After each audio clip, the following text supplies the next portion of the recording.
Des nouvelles zones de baignade et des nouveaux parcs au centre-ville. Des réaménagements d'ampleur ont été lancés à Genève, notamment dans le cadre du nouveau plan directeur communal qui a fait l'objet d'une consultation citoyenne. Pointe de la Jonction, rue de Carouge, quai Wilson, certains des quartiers préférés des Genevois auront des nouvelles zones de baignade, des nouveaux espaces verts reliés par des couloirs de verdure et même une nouvelle rivière au cœur de la ville d'ici fin 2025.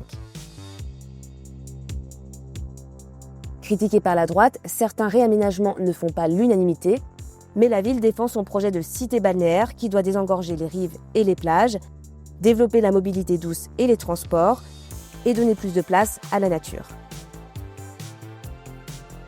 Alors dans cette vidéo, je vais te présenter en images les quartiers qui vont le plus changer dans les prochains mois et les prochaines années, et aussi les conséquences des travaux sur le trafic et les transports.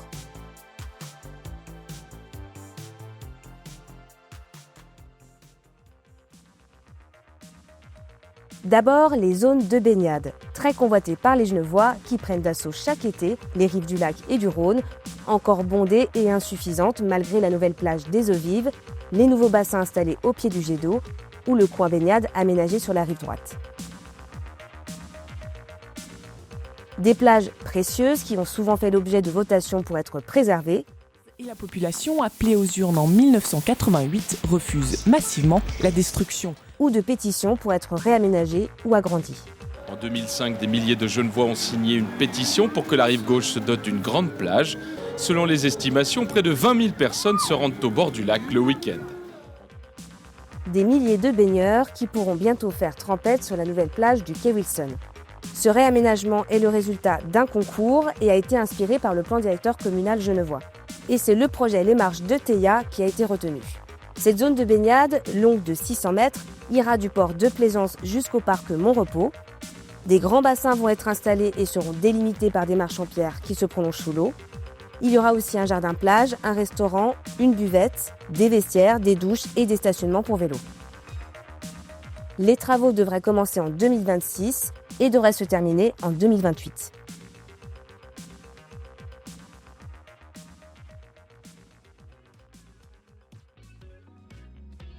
Ensuite, direction la Pointe de la Jonction. Une nouvelle zone de baignade va être aménagée avec un plongeoir et des nouveaux pontons fixes et flottants. Il y aura aussi plus de stationnements pour vélos et des casiers à disposition des baigneurs. Quant à la base nautique, elle va être déplacée à côté du dépôt TPG. Cette zone de baignade réaménagée va s'intégrer dans le nouveau parc de la Pointe de la Jonction qui devrait être disponible d'ici 2029.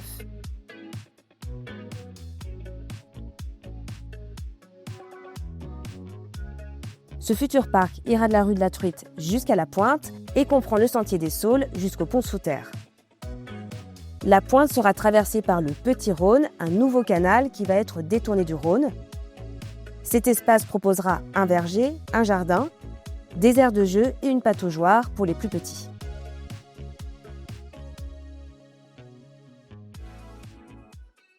Le nouveau projet se veut tout public et axé sur la durabilité. L'ambition, créer un véritable lieu de vie pour les Genevois. C'est vraiment le projet de redonner une nouvelle vie à cette ancienne gare routière des TPG, d'en faire un carrefour pour les Genevois entre vie sportive, vie culturelle, restauration et divertissement. Un nouveau lieu de vie pour tous les âges et surtout davantage d'espaces verts, car Genève entend bien devenir plus verte, avec au moins 2 hectares d'espaces verts ou végétalisés supplémentaires. Mais la particularité du nouveau parc de la Jonction, c'est qu'il va être relié grâce à des ascenseurs à un autre grand parc. C'est le nouveau parc linéaire du tronçon de la Voie verte. Ce couloir de verdure partira du quai des Péniches en face de la Pointe de la Jonction jusqu'au pont Henswildorf. Il s'intègre dans le vaste projet de la Voie verte d'agglomération qui fait en tout 22 km entre Annemasse et Saint-Genis-Pouilly. Ce parc linéaire devrait être finalisé en 2029. D'après la municipalité, il offrira des lieux intimes et calmes, presque secrets, dit-elle, des espaces végétalisés plus vastes et un parcours de mobilité douce sécurisé.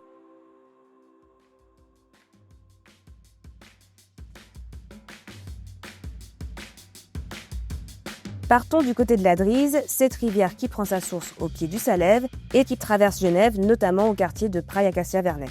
Aujourd'hui, la Drise, on ne peut pas la voir car elle passe dans une canalisation le long de la route des Jeunes pour aller se jeter dans l'Arve. Les travaux ont déjà commencé et d'ici fin 2025, elle sera déterrée sur une longueur de 450 mètres et d'ici 2035, elle sera progressivement remise à ciel ouvert entre Grange-Colombe et l'Arve avec des passerelles aménagées pour la mobilité douce.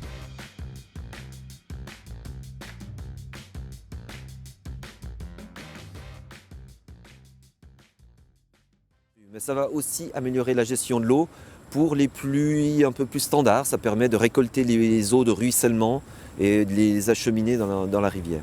Et d'amener de l'eau dans une rivière, ça permet d'amener de la végétation. Tout un écosystème qui va aussi suivre cette rivière. Et cet écosystème, il est intéressant non seulement pour la faune qui peut s'y développer, mais aussi pour l'aspect environnemental que crée une végétation. Ça met de l'ombre. Ça permet de créer un climat plus favorable dans des villes qui sont surchauffées. Et donc on peut ainsi contribuer à la lutte contre les îlots de chaleur dans les étés caniculaires comme on a pu les observer ces dernières années.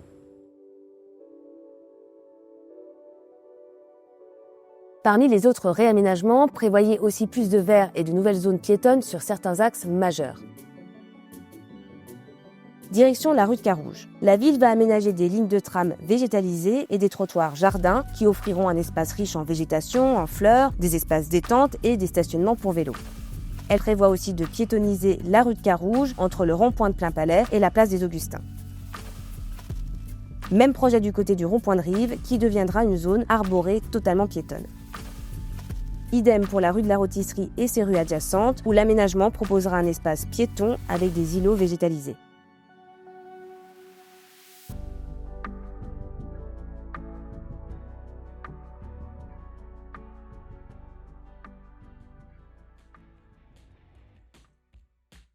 Ces réaménagements urbains donnent la priorité à la place de la nature, la mobilité douce et au transport public, avec plus de pistes cyclables sécurisées. Des objectifs qui correspondent aux grandes lignes du nouveau plan directeur communal, qui prévoit aussi la création de 10 000 à 11 000 logements supplémentaires, notamment dans le secteur de Praille Acacia Vernet.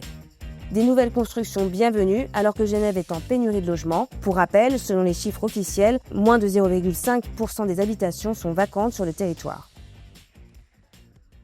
Ces travaux de longue haleine, ça implique aussi des conséquences sur le trafic. On sait déjà qu'une partie de la rue de Carouge sera fermée jusqu'à février 2026, entre le rond-point de Plain-Palais et la rue Jean-Violette, principalement du côté impair de la chaussée.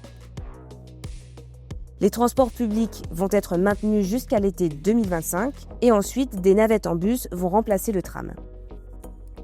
Enfin, toute la rue de Carouge sera fermée à la circulation de mars 2026 à août 2027. Tous ces travaux et les perturbations sur le trafic et les transports inquiètent un peu les Genevois. Je trouve que ça fait un peu beaucoup maintenant. C'est vrai que des fois ça prend beaucoup de temps. Je vois que les travaux quand même en général à Genève c'est quand même compliqué. Mais il faut le faire, c'est bien.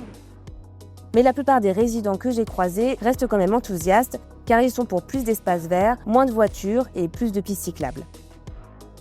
La voiture en ville et dans les grosses villes c'est fin. On n'est pas vraiment une grosse ville mais dans les villes c'est fini.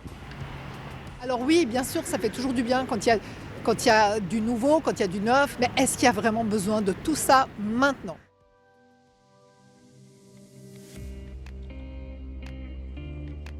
Beaucoup d'un coup, c'est aussi ce que pensent certains automobilistes et certains commerçants impactés par ces réaménagements. Un sentiment partagé par la droite. D'ailleurs, le nouveau plan directeur communal a été voté de justesse par 39 voix contre 34. Le PLR a dénoncé un projet idéologique qui néglige la mobilité automobile et la nécessité de multiplier les bornes électriques de recharge. Pour l'UDC, les petits commerçants et les besoins économiques de la ville ne sont pas assez pris en compte. De même du côté du MCG qui a particulièrement critiqué la suppression de 12 000 places de stationnement pour des espaces végétalisés. C'est en effet l'une des mesures phares de cette vaste planification urbaine qui compte bien faire de Genève une cité balnéaire verte et passer le cap des 30% de canopée d'ici 2030.